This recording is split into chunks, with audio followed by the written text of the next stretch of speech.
Hello everyone, I am Anirban Roy and today I am back with another video where I will be explaining the Salesforce file system.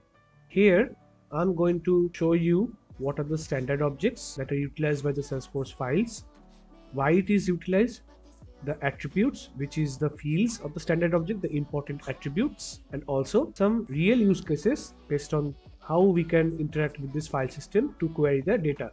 Also, I will be going through one more scenario where I will be using this Salesforce file system to share a link of the documents or any files with an external user using flows. So before we start, let me introduce myself. I am Anirban Roy.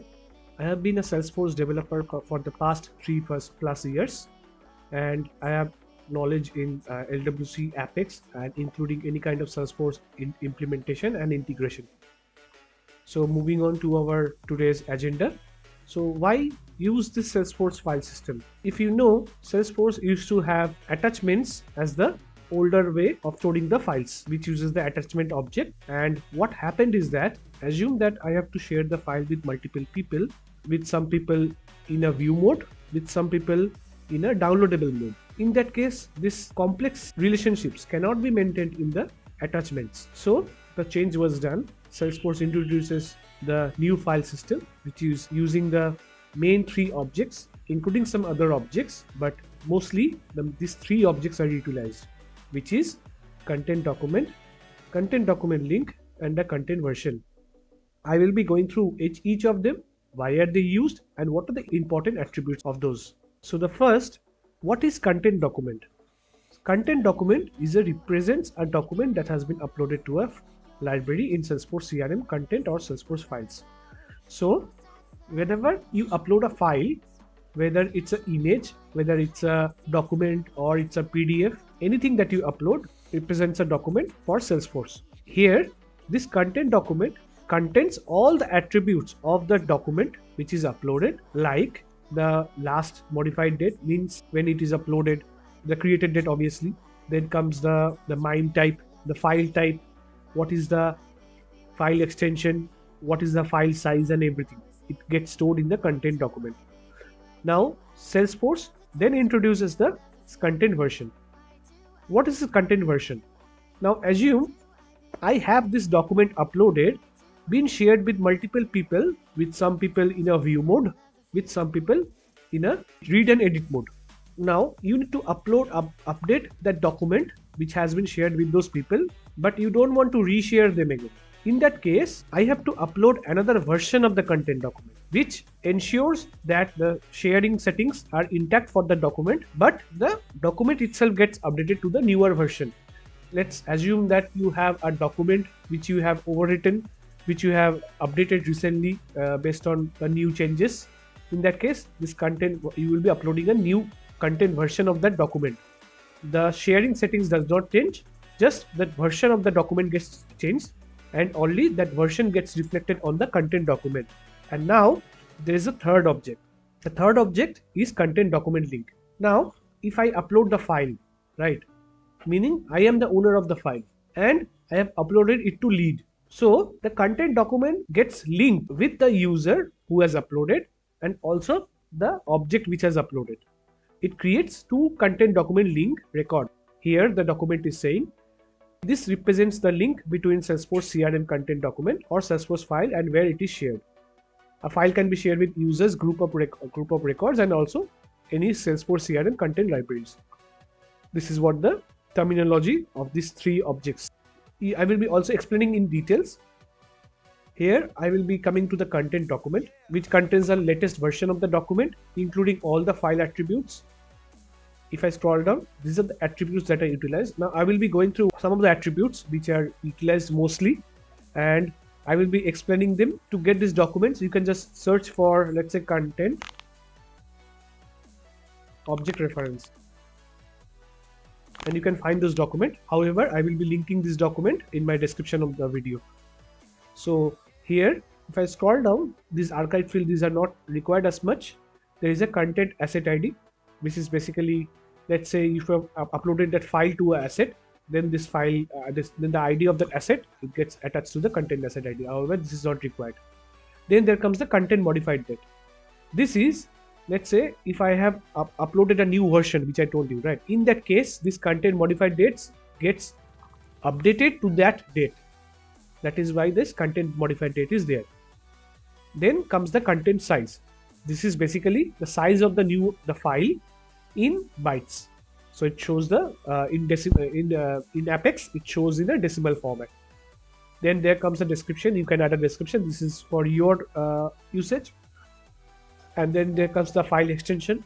As I told you, this actually stores the extension of that file, whether it's PDF, whether it's docx, or whether it's txt. All those extensions are stored in this file extension. Then there comes the file type. The file type is basically the MIME type, which is determined by the file extension itself. If I scroll down, last reference date is there, which is when the last user viewed the record. And then there comes last viewed date, which stores did the current user last viewed the file. And as I told you, it has linked with the content document link, right? That is why this latest published version ID is given. It actually stores the latest published version, content version, which I showed you. It's a lookup field to that content version. I will be coming to the content version, but just for your reference, it is the latest document version ID reference of the content version, which is stored here. Then there comes the owner ID, who has uploaded the file. Then comes the parent ID. Then there comes the published status, means when the file is published, whether it's publicly available or whether it's personal library, that is what. Then there comes the sharing options. So this actually locks the sharing of that file based on which you require. And if I scroll down, title is basically the title of the file. That is all about the content document. Now I will be moving to the content version. As I told you, content version, it stores the multiple version of the files, which relates with the content document, and content document will show the latest version of the file. That is what. So if I scroll down, again, this has certain fields, which is the content document ID, which is the document that is linked with the content version. You can also see the content location. Now let's say this file is actually external file. In that case, it will be E. If it is located in Salesforce, it will be S. Then there comes the content modified ID. Let's say I am modifying the file, uploading a newer version. So here it gets stored, this content modified ID. When the content was modified, this is the content modified date time field. Then the content size of the newer version, because every version might have a different file size. So this is why the content size. The URL, this is actually for Salesforce internal. We don't use this much. A description of that version. If I scroll down, there are certain more fields which I don't require. File extension, as I showed you, it's the same as content document. File type, same as content document. First published location ID. So this is where the document was first published. So if I upload this file from a lead record or an account record, so this first published location ID gets updated with that lead ID or the account ID. So basically, first version of the file was uploaded. This is what the field stores. If I scroll down, you can see this refers to that multiple objects which are there, including any custom objects as well. Then there comes the is latest. Let's say I am querying the list of versions of that file, but in this case, I want to just query the latest version of that file. You just need to check with the is latest, and it returns you the latest version of the file. And then there comes the is major version, basically important field. Why? If I set this is major version as true, I will not be able to modify the content version again. Now assume that I have done an integration with an external system where I am chunking the file into Salesforce from that external system, and I'm storing the file.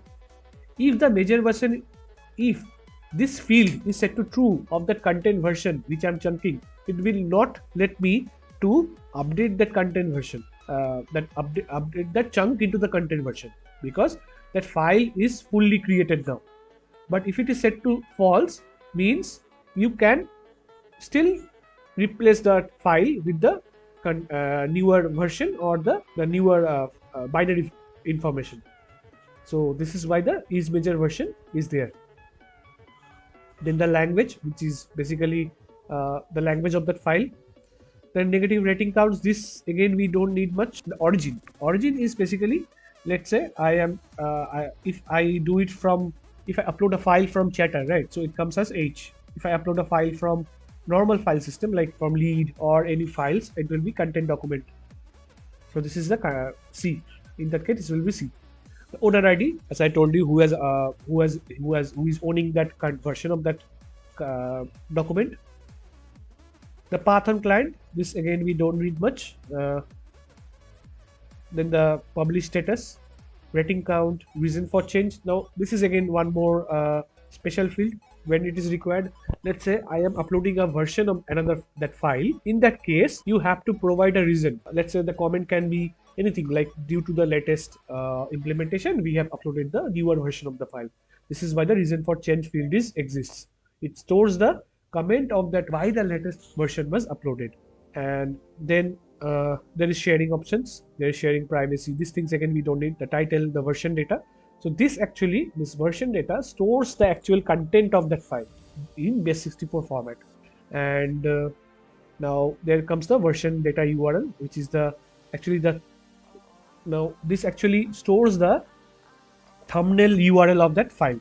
So let's say I'm showing the list of files on a LWC component, and I don't want to show the original preview of the file.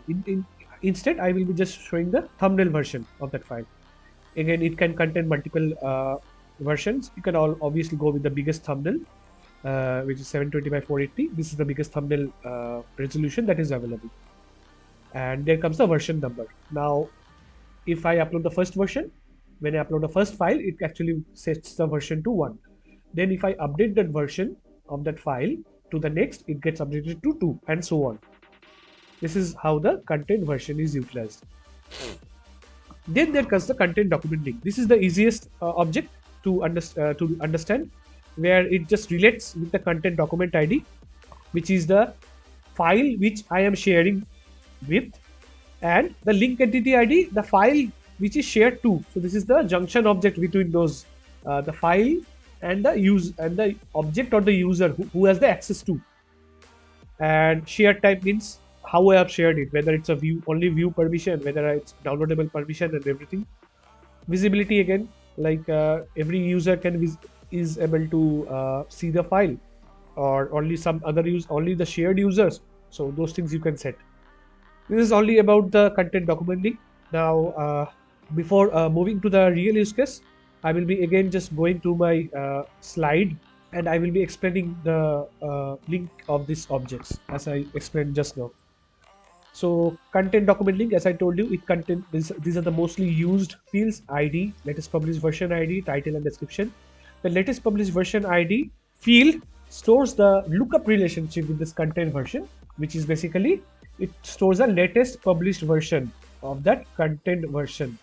So if I upload multiple content versions, the latest version which is activated is visible on the content document object.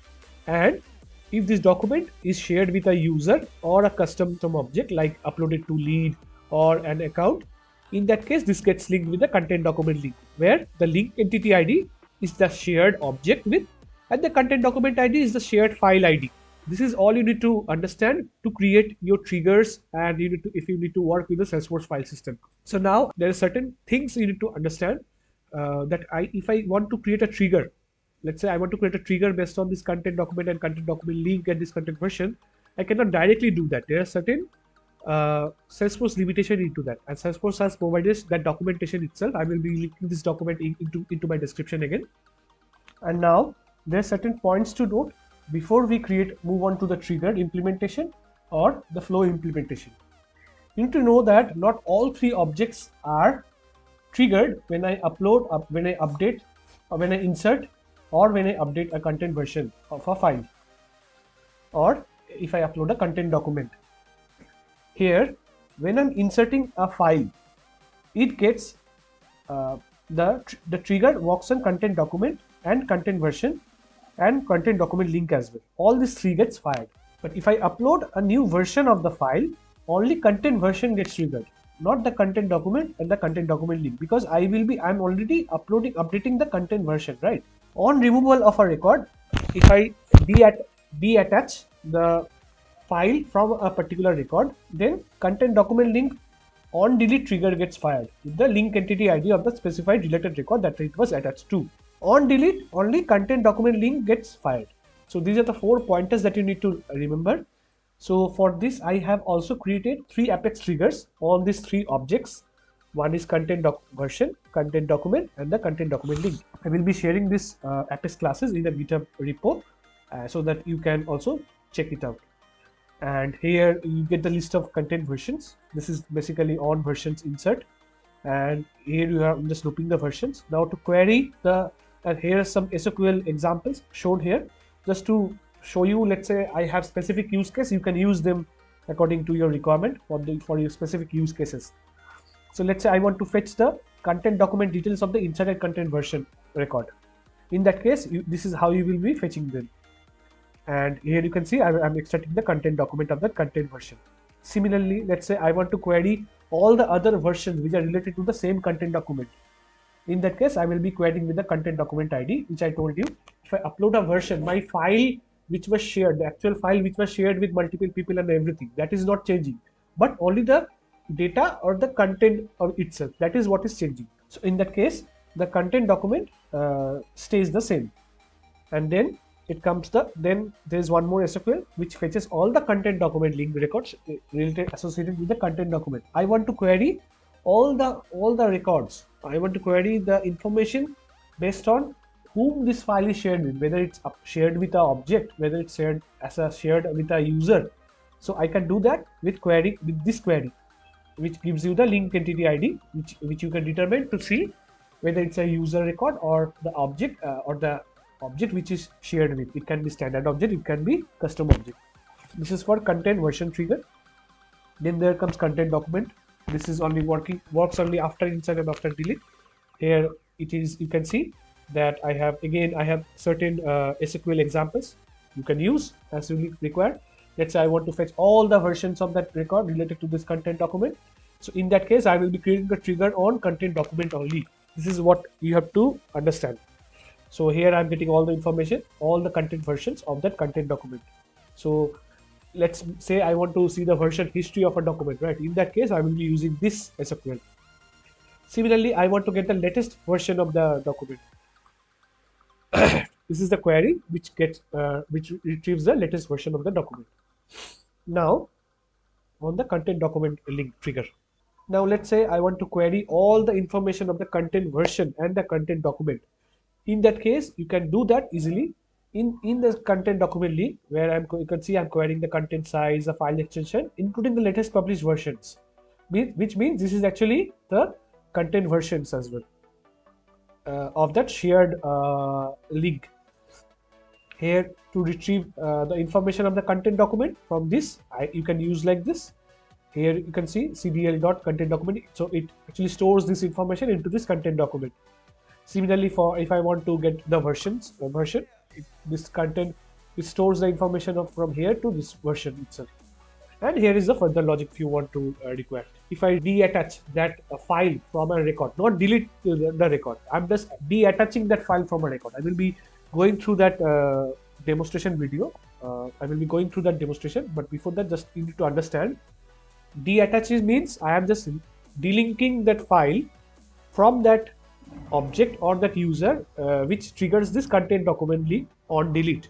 So this is how it happens. Now I will be just demonstrating once. So if I just go to any let's say if I go to any account. So what did I told you, that this content document link, this will fire twice. This will give 2 records whenever you insert a file from a record. Why? Because it creates a link between that user who has uploaded, right? And it also creates a link between that object from where I'm uploading. So here the object is account, and as I am uploading, so if I select a file, it's a bookmark sample. Let's see what happens. I'm clicking done. The file gets uploaded, but if I go to developer console, right click, open log, and just click on debug only. So you can see that content document link. Let me open as a raw log so that to see the information. And here, if I press Ctrl F and debug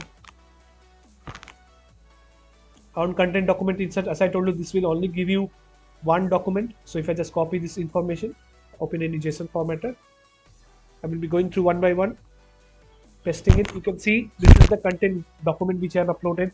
It contains the latest version of the document. This is the old title. This was the this is how the file gets created. And now if I just try to query this content document, you will also get the content version, latest published version ID. The first insert is made on content document. That is why the content latest published version is not yet inserted. And now I will be getting the content document link as well. I will just copy this. As I told you, this will be there will be two records of this. Why? Because the one is related to the user. Sorry, I have just copied this part of the code. So why? One is related to the user and one is related to that object from where I've uploaded. So if I format it, you can see that this is the link entity ID. This is 005. 005, if I copy, this is actually the user. If I go to Salesforce and if I just type in my Salesforce reloaded, this is actually the user who has uploaded. And the next is the 001, which is account, you know that. So the prefix is what tells that this has been uploaded by this user and has been uploaded to this object, the 001, this record ID object. So this is how the link gets created. Similarly, I think there will be content version as well. You can see there is a content version. So if I just copy this, again, I will just moving on to my JSON formatter, Control F, format it. Here you can see the size of the file. As I told you, this strictly maintains those things. The first published location ID, which is where it is first published to. As I told you, it was first published on account, right? That is what it is. Then there comes the content document ID, which is the related content document ID, which is the relationship I told you. Then once is created, the content location, which is S means Salesforce, as I told you, file type, PDF is major version. Salesforce determines any uploads by default, unless it is done explicitly with Apex or any automation as true. So that is what is done. And as I told you, the version number starts with 1. Version number here it is 1. And this is the latest version of the file. So now, if I go back, I will be uploading a version of the file. Okay, let's see what happens. So how to upload a version of the file? I will just click on this file, click on this drop down. You can see upload a new version. So if I just click on this upload new version, let's say I'm uploading the same file. Assume that it's an uploaded version. As I told you, what has been changed, right? The reason for change in the object of the content version is there, right? So this you have to provide. It is optional, but you can provide. I will just upload it. Let's see what happens. Once you upload, you just go to the developer console. You can see there is a one more record gets created. I will just open the raw log. Let's see what happens. Control F. I will be only be seeing the trigger on the content version only. There is no other trigger. It is one. You could see that. So this is what you need to remember. As I have again uploaded, it creates another version link. With now let's see what happens. I will just click Control A, Control V. Let me see what are the information that are available. The same path on content size. It's a PDF, and you can see the reason for change is given here. It actually tells you that these are the why it was changed. And now, rather than any account, if I upload it from file system, what happens?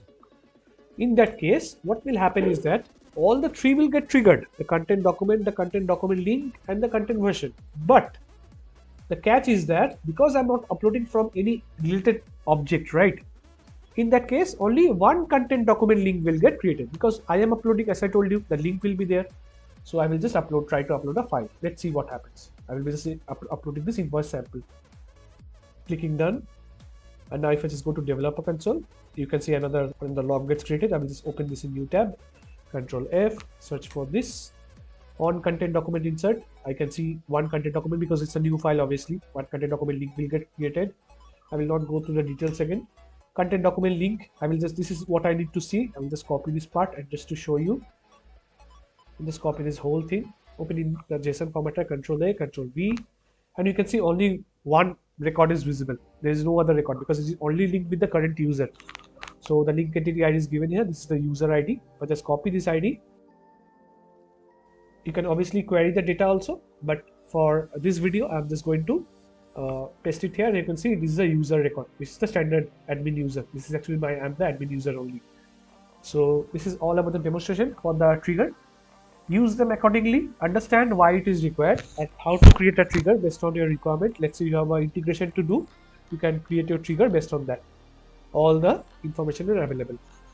Now I will be showing one more use case which we had developed for a customer, where the customer wants to share a file with an external user. We have created a flow which actually queries all the files related to a record, let's say account, or whether it's any other objects, and you can just share the link with the customer. I will be just going through that, but before that, first I will be just going to my same account record, and here I will be just uploading another file. So you know that this actually has two versions. Just to show you one more example, I will be uploading one invoice sample as well. So it just creates a new file instead. Now this has two versions, this has one, right? So the requirement was user should be able to access the versions as well. So we have done that. If I go to this files, so the first thing what it takes is that if I go to the sidebar, search for record ID, it takes the record ID of any of that object, record ID of the related object which we are looking to get the files from. With that related object, I fetch all the content document links, which gives me all the links which is available with that file. So it gives me all the file content document links as it contains the content document ID, right? You know that this is actually linked with the content document ID which I showed you there. So I will be retrieving the content document links instead, so that I get to receive all the list of files that are actually shared with this object. That is why I'm doing that. And then I'm checking whether it has any object. This is a simple way. I'm just checking for the null of that get record. If it is false, I'm just showing that there are no files are available. Else, I will be just looping those files. I will be getting those, extracting those content document IDs. Then from the content document IDs, I will be getting the content versions, all the content version, which is descending by version number, because I want the latest version to be visible on the top of that particular file. And then I will be looping again the content versions to assign the content file details. So this actually, why am I doing this? It's an object which I had created earlier. Okay, there is an object which I had created earlier. You don't need this object to. So what happens is that if I want to show it in a data table, right, I cannot show from three objects. This is actually the current limitation of Salesforce in data table. So to do that, what I have done is that I have created an object, as just a custom object, where I am attaching all the related information of that file from content version, from content document, and all those information, just to show it in a data table. Okay, so here I'm just showing in a data table. I will be selecting that file. I will be providing some sharing details, like the expiration date, when that link gets expired and everything. You can do that because that is available. Then there comes the object which is content distribution. So the object name is content distribution, but actually that object itself is content delivery. This actually what it does is that if I want to share a link with another external user, I have this object stores those information of that file, and it stores that version ID, because a specific version of that file, how it is shared, that is what is stored in the content delivery. Again, I'm just checking whether any this is basically if I want to delete the existing links. This part again, if you need, you can use. I'm just deleting the content distributions, the existing distributions. Then I'm creating a new link and I'm just showing it over the UI. So now I will be just running through it. So first I will be just going to my account flow. I have actually linked here. Here is that link, which is the generate shareable link, and which fetches this account ID to that record ID. You know that you can do it in flow because this is available for input. And now I will be just running through it. I will just click on this. Let's see what happens. And you can see that I get all the three informations, like the book sample, the two versions of the file, and the second file as well, which has no other versions. And it is also saying that this is the latest version. Let's say I want to share this file, right? I am just clicking next. It will create, it will just show me the basic details of that file. This is up to you how you can implement. I'm just doing like this. Specify sharing options for file and the file type which is shared. So you can set a sharing link. I have provided some infos as well regarding that. So if I just set the expiration date, it takes 2 days from now. This is also you can change. Let's say if I just keep it for 15, let's say 15 Jan, today's 11th, and if I just let's say after 12 it gets expired. And I can also generate a sharing password as well. That is also you can do. Just to tell you, you cannot put your own password. This actually creates the Salesforce actually creates one password for you. So I will be just tricking you just to show you how we can do that, and I can delete the existing links as well. Okay, so I can let me do that because I don't want to create a unique link. I will just click on this create share link, or I can just go back by choosing another file. But for now demonstration, I will be just creating the sharing link. Here you can see it creates a sharing link. If I just copy this link, and I will be just moving on to my incognito window because here I am not logged into Salesforce, right? I will be just pasting the link. Let's see what happens. It requires an access. So if I just minimize this, you can see it creates a password for the document, right? I'll just copy this document. I will just paste it. I will just click go, and this actually opens up the file so that it is viewable with that user. You can see that it is loading preview, and it has opened me that file. I can download this as well. So this is all about the demonstration, and this you can see the link expiry date as well. And let's say if you want to delete all the files, you can do that. That is how you can implement, but this is all about the demonstration for how you can share a Salesforce file, any file, and from any object. This is how you can implement easily. Let me know in the comments if you have any questions. I will be sharing all this this flow, this Apex class, and this object, and the implement and the triggers as well in a GitHub repo. Let me know if you have any questions, and I will be back with another video. Thank you.